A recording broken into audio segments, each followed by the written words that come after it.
are the Borg. Lower your shields and surrender your ships. We will add your biological and technological distinctiveness to our own. Your culture will adapt to service us.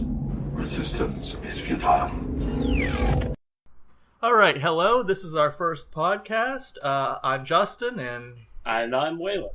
And, Which is funny, Justin Whalen would be a funny first, character. Yeah, he would make a funny actor, if that was real.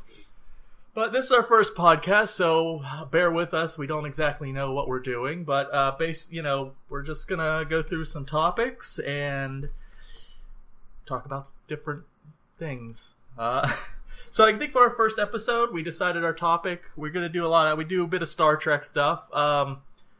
I don't consider myself a Trekkie. I don't remember if you said you consider yourself a Trekkie. Well, I've watched every episode of The Next Generation on up to the modern Star Trek at least once, if not 2 or 3 times, so I don't know. But I don't know how you define a Trek. I mean, like, I've seen every episode from the original. I've seen the animated series up to I'm working on Enterprise, but like I don't go to conventions. I don't, other than talking to you, I don't really talk about Star Trek out, to people. I don't own like memorabilia unless I find it at a thrift store and then I want to sell it for profit to buy something I do collect. So the only Star Trek stuff I have one DVD set of the alternate universe stuff because I like that. And then I have, Star Trek video games because I collect video games. So I don't know if that counts. And I don't think you, other than the baffling. Yeah, other than and that, I collect swords, so it's I don't know how you define a Trekkie. So I mean, I'm sure we're gonna get some details and technical things wrong, but if anyone ever bothers to listen to this and comment, I mean, God knows the internet isn't forgiving. We're gonna get so trolled. Yeah, probably. So we decided our first topic is going to be about the Borg, and anyone that, if you're listening to this, you probably know something about Star Trek, so you probably know a little bit about the Borg. And they made their first appearance in The Next Generation when the Enterprise Q warped them into the Delta Quadrant and they encountered the Borg. And the Borg were kind of set up as this all-powerful enemy that, like an indestructible communist-like bug, insect-like collective. The hive mind, yeah. Yeah, I mean, at that point, we didn't know about the Queen, and I'll get to that. But it was just kind of like a hive mind thing, and, they flew around in cubes, because I guess cubes were efficient, and they didn't, they weren't like any other life form. They were really cybernetic. They were always very vague about them. They're basically no one knew how they started, but they all basically looked like humans with cybernetic implants, and they were all connected together mentally. So they were like one huge organism, many acting as one. So, do you have anything to add to that? Sounds fairly accurate, but eventually they did go with spherical. Yeah, but weren't the sphere ships more they were probes? Those weren't their main battleships or whatever were the cubes, but right, they had more redundant systems within the cube. Yeah, I think the orbs were like scout ships or something. Right. But I can't even think of any. It was just cubes and orbs. Mm-hmm. Oh, and then their big, cluster with the... Yeah, I don't know if those were supposed to be later. Space stations or... Yeah, something like that. Anyway, so, what I usually do, and I can't help it, it's what spawned many of me and Waylon's conversations, is I pick holes in stuff. I can't help it. I look at plots, and I'm like, this doesn't make sense. And one thing, Waylon, we have to just try to avoid, although it's going to be hard in some cases, and we can't fall back on, it's just a show. Right. It's kind of a cop-out. I know it's just a show, but... I'm the antagonist when it comes to playing the devil's advocate. Feel free to agree with me, though. Please. Well, sometimes I will, yes. All right. Okay, well, my first point I have down that's interesting to bring up that I thought about in the past is, the Borg have these... everyone in the future uses energy weapons. Everyone. Like disruptors and phasers. Like lasers, but more powerful. And, I was thinking. Remember, there was a scene in the movie. I don't even know the numbering, but it was one of the newer ones with Enterprise, and they were on the holodeck, and Picard shoots a bunch of Borgs with a Tommy gun, and it killed them. And I was thinking, do the Borg personal force fields only work, and even any of the force fields in the Star Trek universe, do they only work against energy weapons?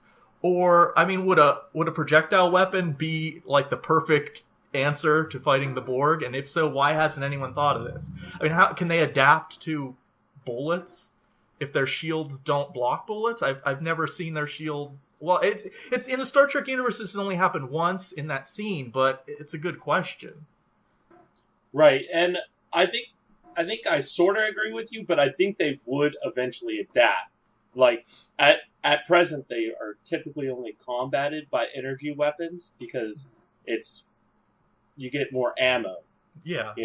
It's more rechargeable, more versatile. That also makes me think of a topic that we need to bring up one day, which is energy weapons in Star Trek, because I find them, in most part, really underpowered, but that's a different topic. Right, yes. But so eventually, if more people used ballistic weapons against them, they would charge their shields up more because it would take more energy to stop a bullet.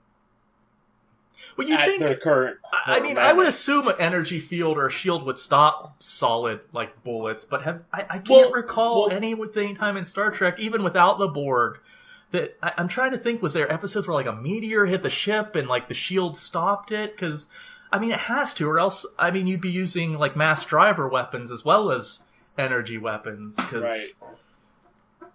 Well, when people touch a field, they can't go through it. That would stop matter. That's true. So then, okay, well then we have to assume that the energy fields do stop solid objects, even if I can't recall it. That's a good point that I never thought of. But that also brings me into my next point. It's the whole, what about hand-to-hand combat against the Borg? I mean, I always see them engaging. There's been scenes with hand-to-hand combat. Right. So, I mean, does their shields work when you're real close to them? Like, would swords be effective? Because, I mean, I know the Borg they're really strong. I mean, they've shown that. But they're not exactly the most agile creatures. It seems like they'd be, even with their strength, they'd be really at a disadvantage against like a Klingon swordsman or correct whatever. Yeah. But their numbers are so great that they could overwhelm most, hand-to-hand combat. Right. And I suppose if the numbers were big enough, like against them, like if you outnumber them, they might be able to adapt their shields probably on the fly because their technology is so versatile and so adaptive. You only get a couple phaser blasts of a certain frequency before they adapt to it. So I would imagine if they engaged in a combat situation, they could probably adjust their shielding. But it's probably cumbersome because it probably limits their ability to actually assimilate people because they need to touch people. And how do you do that with a shield that would stop matter? Right. Well, I wonder, I mean, the personal shield on them probably only goes down so far, right? I mean, I guess a landmine would be effective because with the shield can't. I mean, it would be kind of weird if it went and covered the bottom of their feet, because then how, like walking, they'd almost have to float. Yeah, I think about that kind of stuff sometimes. It's, Do you have any other? I have more. I have more points about the Borg, but do you have anything you'd like to interject? Yeah, I just think their shield would probably be just protecting vital areas. Mm-hmm. They probably are actually more vulnerable than we think. Yeah, well, like what about like a biological weapon against them? Even like a gas or something that attacks their biological sections, or like nerve gas, or like mustard gas that it's just touch. It doesn't, it's not like a virus. Like you give them a virus and the virus kills them. Like just like mustard gas, where it would get to actually like latch on to the exposed biological parts and like eat them at them. Well, yeah. Actually, in the new Star Trek movie, the remake, the Borg were frozen Wait. So, I mean, they Are are... you oh, do you mean Enterprise? Because there's an episode of Enterprise where they were Oh, frozen. yeah, that's what I mean, Enterprise, yeah. They're actually frozen, so, I mean, they are susceptible to outside conditions. Let's see. And speaking of virus, there was actually an episode where, on, I believe, Voyager, where they were under a conundrum of whether or not to infect the Hive Collective and kill them all with that. I think I vaguely remember something like, and let me guess, they didn't because of some moral prime directive. Yeah, well, Yeah. they had discovered a individual Borg. Of course, that's an episode right Yeah, on its own right and- there. We all know I take a dim view of the prime directive. Right. So, yeah, they had to give the Borg its individual freedom of choice, and they couldn't just kill it to kill off a whole species. You know how preachy they get. Yeah, I know. Which, okay, well then I have another point. See, this is hard, because this applies to pretty much all of Star Trek, but you would think the Borg might be it has to do with security. Like, did you ever find it odd that people, I mean, they always say, like, you can just teleport onto the Borg ships, like, because their shields apparently aren't always up. And once you're there, they know you're there, but they won't attack you unless you start doing something, like, to disrupt them. But even the fact of just being there is kind of like an offensive move, because you're gathering intel and information you can use to attack them. Right. And usually when you teleport over, they have weapons. They just haven't used them yet. I just find that really awkward. Well, here's my reasoning behind that. The Hive Collective is so massive that it is one mind. And it's almost like a huge consciousness that you can't pay attention to every little detail around you. They're almost like in an autopilot state, that they're not really worried about anything unless it actually starts to threaten it. Then they pay attention. It's like a wasp might be flying behind your head, but until it's actually in front of you and you see it, then you realize, oh, there's a threat. They're blinded most of the time by that, because they have so much going on that to focus on each individual drone and each individual ship would take way too much processing power. So they just focus on the big stuff. And, you know, until that stuff actually becomes big enough for them to do something about, they don't pay attention to it.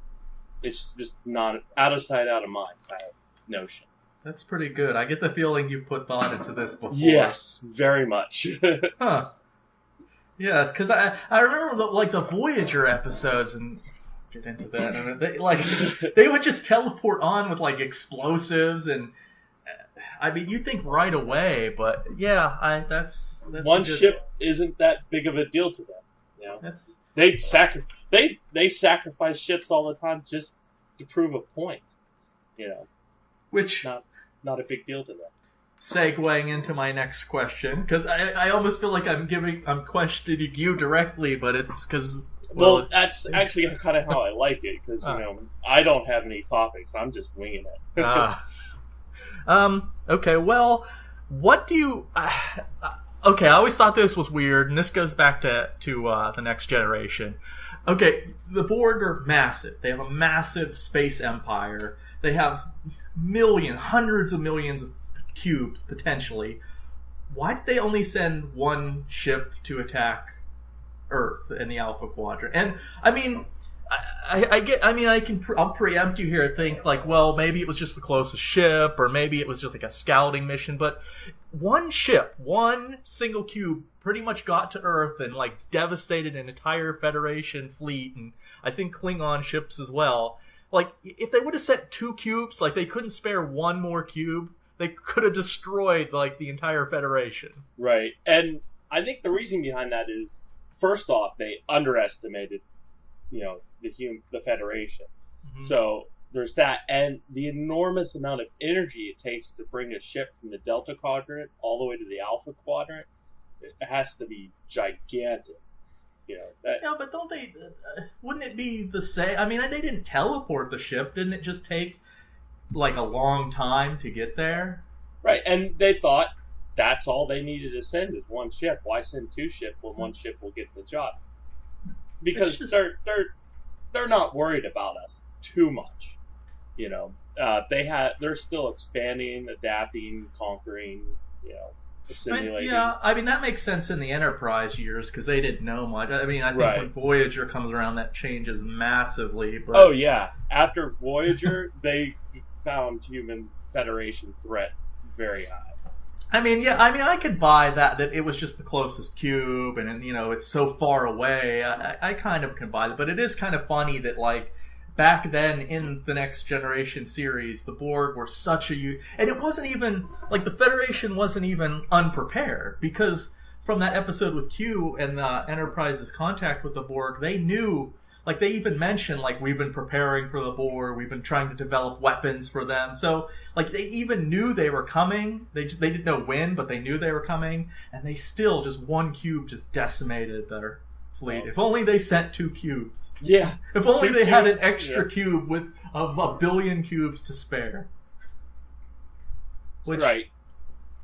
I don't know. Do you have any more to add to that before I segue? No, I think segue's good. Okay. Well, this is kind of my last topic, and then we'll see if we can come up with anything else. But, well, like I said, like how Enterprise kind of set up the Borg to be this big, super massive enemy, and they were unstoppable. And I mean, like next to Q, they were like the greatest threat to the universe. I mean, even that one episode where Q even said like, "Don't entice or don't anger a Borg." Right. But then Voyager came, and Voyager pretty much completely depowered the Borg, like completely neutered them. Actually, in a way, they had to, and actually create a new species 8472. I'm glad you remember the number because I did not. Oh, okay. Yeah, yeah. Species 8472. You know, the trans-dimensional being. They made that the powerful enemy. Well, the thing is, I don't have a problem with that at all. I thought that was kind of neat. Like, one of my favorite scenes in Voyager is when they know they're coming to Borg space. They knew this was coming. You know, they've been treading it. How are we going to get through Borg space? It's so infinitely vast. And they get in, and then all of a sudden, like, a cube shows up, and then another cube, and another, and it's like, we're done, we're dead. Yeah. And then, you know, like 6 or 7 cubes show up, and they scan Voyager, and then they just shoot off, and it's like, what the hell happened? And it's because they had to go fight this interdimensional 8 something. And species 8472, which couldn't be assimilated. They couldn't assimilate it. Right. It was so resistant. I like that. I thought that was a good plot way to kind of get Voyager through that because it was interesting. I like how they made an alliance with the Borg, even temporary. 7 and 9 was an okay character. I thought she was interesting, a good addition. I didn't have a problem with any of that. I thought it was a good. I don't remember if that's how. I think it was the whole Kess thing that she used her mental powers to warp them past Borg space. So right, it was hokey, but I didn't. And have then a problem. She left. Yes, I didn't have a problem with any of that. But it was after that I had the problem with. It didn't even have to do with Species 8, whatever. 8472. Yeah. Did you look that up prior, or do you just remember that? I did look it up. I admit that. Okay. Did you memorize the number, or do you have it written down? I'm just curious. I actually have it memorized now. Oh. I know you're good with numbers. Yeah. Okay. Well, but my thoughts on that. I forget. You were questioning about numbers. Oh, okay. Well, I didn't have a problem with any of the stuff after that. It's just, I mean, I didn't have a problem with the whole first meeting with the Borg. I didn't have a problem fighting that species with the number. Even how going through Borg space. But it seemed like after that, they just, it became routine. The Borg were routine on the show then. Right. And they were so, how Enterprise and even the early episodes of Voyager set them up to be this huge, horrible, massive, powerful thing that one cube can defeat entire star fleets. And then all of a sudden in Voyager, they're constantly encountering the Borg, and they're constantly evading them, and they're constantly hurting them, and, you know, getting past them, and foiling the Borg. And it gets kind of silly because they're no longer this big, ominous, horrible threat. It's just like, and It's the Borg. They're just like anybody else. Well, and two yes, things on that. it's One, 709 is there to help come up with strategies to defeat the Borg. So True. they actually have Borg on their side. So they aren't as big of a threat anymore. They still have the numbers and they're still powerful, but now we have all the knowledge that they have and we know their weak spots. That's why Captain Janeway became one of the foremost experts on the Borg, even farther than Picard could ever dream. So, even though Picard was a Borg. Although I think Janeway became Borg. It's like everyone in Voyager briefly became Borg. But when she became Borg, she actually had an antidote from species 8472 that actually allowed her to resist it and change back. Really? I don't remember that. Yeah, they actually made antibodies to resist the Borg assimilation so they could keep their mind. Briefly, not permanent. I kind of vaguely remember. It's been like a year since I've seen Voyager episodes. But... Yeah, so that's why the Borg became so less powerful, is because they had so much more information on their side to deal with them. I know Voyager was also supposed to be like the newest top of the line ship. Right, it's an Intrepid class. It's the same timeline really as Deep Space Nine, and which is slightly after Enterprise. I mean, it's all within the same like a decade or two, so it's not that more advanced than stuff from the Next Generation. I mean, it's actually roughly the same decade or timeline. So, I mean, but it was their newest flagship. So, and with Deep Space Nine, I don't know if it was the flagship. I think Enterprise was still the flagship. Well, yeah. I mean, it was their Intrepid class, their attack or voyage, vessel, Yeah, because I know they sent it to find the Maquis, so it was more of a military ship rather than a cruise liner like most of the Federation ships. Like luxury cruise liners. Bring your kids. We're going to deep space full of hostile aliens. Bring your kids and wife and relax on the holodeck. Mentioned on Voyager when they're getting back. Naomi Wild, the first child born on Voyager, was there. Mm-hmm. And Captain Janeway actually was like, "How are we going to deal with this? We don't have the resources. We're not equipped like other ships would be, and we don't have schools. We don't have any of the other stuff. We're an attack Intrepid class vessel. What are we going to do when people start breeding? It's going to take 75 years to get home. When people start breeding. Yeah, and in 35 years, they're going to need a whole new crew because everyone's going to be too old, Mm-hmm. So, yeah. I mean, those are good. Well, from just a pure show point of view, not without logic, did you like or dislike that the Borg became depowered? Even if it makes sense logically, do you think it was good for the show, or do you think it would have been better just to keep them as less Borg on Voyager, but keep them more powerful? I liked it because it allowed Voyager to interact with the Borg more, and we actually learned more about the Borg and the inner workings of them. So without them being depowered, we would have never known as much. So it actually opened up a whole big storyline, and I found it fascinating. Yeah, I can see. I mean, there's pluses and minuses. I didn't like it personally just because I wanted to kind of keep them as this all-powerful threat. Okay. Yeah, I mean, like I said, I didn't really care for the depowering of the Borg. I thought it was just too much, always encountering the Borg. That also, I didn't quite like, it was kind of like the opposite of what you were saying, and usually I'm with you, because I like things explained. I love it. But it was just, I kind of enjoyed the mystery of the Borg a little bit more, which leads me into the Borg Queen, which I think she made her appearance in one of the same Star Trek movie with the Enterprise cast that I talked about with the Tommy gun. I think that was the Queen's first appearance, although I'm not sure, but she played a big part in Voyager. And basically what we found out is the Borg were controlled by, I don't know if there were many queens, but there was a queen, and she was pretty much like us. She was an individual, she was completely self-aware, and she was kind of controlling all the Borg. It was like an ant hive, and she was the queen ant, and the rest were drones, and she was the one with the intelligence and individual thought. And I I didn't care for it. I preferred, you know, when the Borg would show up and there's the view screen, I preferred like the bland green light and it's just, you know, we are the Borg. Right, yeah. Resistance is, it just made them more ominous. And I think they did that because the Borg realized they didn't always, I don't think, had a queen. They needed to get a queen. They actually adapted to have an individual mind because the Federation was outthinking them, outsmarting them on their individual sides, and they couldn't predict them. So they needed a better understanding of an individual. And that ultimately led them to their destruction internally. I don't remember anything as canon where that happened, but that either way, that's a really good theory that I could actually buy.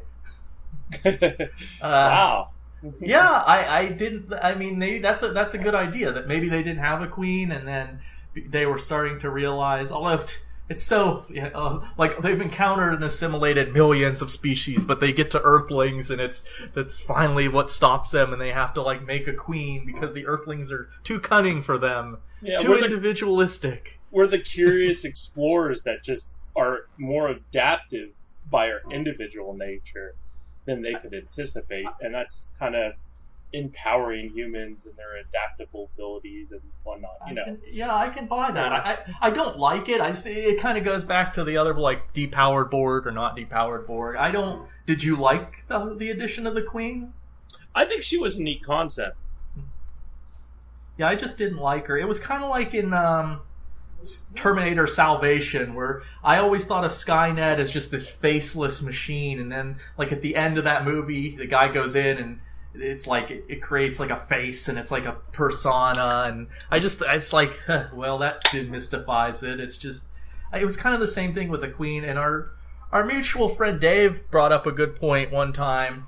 Dave, he might be like only one of two people to listen to this, but he was even like, well, it would have been cool if it was just like maybe a group of 5 or 6 Borgs that weren't necessarily a queen, but they were like smarter than the other Borgs, and they kind of like worked as a group within a group and coordinated things. That was kind of like a compromise, right? That would have been an interesting development. The Queen having like dukes or something, or lesser, individual thinkers.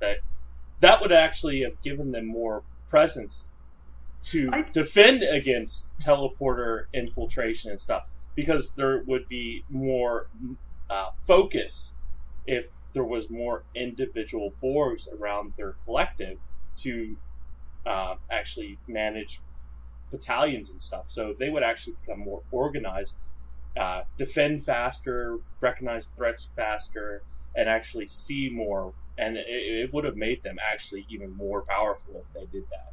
Yeah, thinking about it, I don't have a problem with the Queen. I wish she wouldn't have been not so like individualistic. Like if they had a Queen, but she was kind of like the Borg, but kind of not. You know what I mean? She just like sits there and she's real cold, mechanical, but at least maybe she has a little bit more individual thought, or that would have been a compromise too. I could have lived with, but I just didn't like how the Queen just came off as this just like pissy megalomaniac, narcissistic. Yeah, it was just.